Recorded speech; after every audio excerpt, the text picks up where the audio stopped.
സംവിധായകൻ രഞ്ജിത്തിനെതിരായ ലൈംഗികാതിക്രമ പരാതിയിൽ പശ്ചിമബംഗാൾ നടിയുടെ രഹസ്യമൊഴി ഇന്ന് രേഖപ്പെടുത്തും.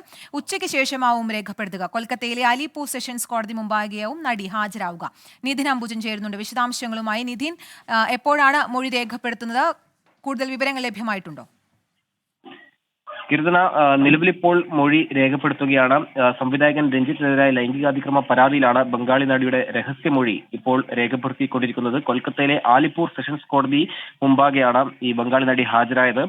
അവിടെ നിന്ന് എറണാകുളത്തെ മജിസ്ട്രേറ്റ് കോടതിയിലേക്ക് ഓൺലൈൻ വഴി ഇത്തരത്തിൽ ഇപ്പോൾ മൊഴി നൽകിക്കൊണ്ടിരിക്കുന്നു. കൊച്ചിയിൽ വന്ന് മൊഴി നൽകാൻ ബുദ്ധിമുട്ടുണ്ടെന്ന് പരാതിക്കാരി അറിയിച്ചിരുന്നു. ഇതേ തുടർന്നാണ് ഇത്തരമൊരു ക്രമീകരണം ഒരുക്കിയത്. എന്തായാലും ഇതിനായുള്ള അനുമതി വാങ്ങിയ ശേഷം അന്വേഷണ സംഘം കൊച്ചിയിലേക്ക് കോടതി മുഖാന്തരം പിന്നീട് കൊൽക്കത്തയിലേക്ക് ഇത്തരത്തിൽ കോടതിയെ അറിയിക്കുകയായിരുന്നു. എന്തായാലും ഇപ്പോൾ രഹസ്യമൊഴി രേഖപ്പെടുത്തിക്കൊണ്ടിരിക്കുകയാണ്. ശരി, സംവിധായകൻ രഞ്ജിത്തിനെതിരായ ലൈംഗികാതിക്രമ പരാതിയിൽ പശ്ചിമബംഗാൾ നടിയുടെ രഹസ്യമൊഴി രേഖപ്പെടുത്തിക്കൊണ്ടിരിക്കുകയാണ്. നിധിൻ അംബുജനാണ് വാർത്തയുടെ വിശദാംശങ്ങൾ നൽകിയത്.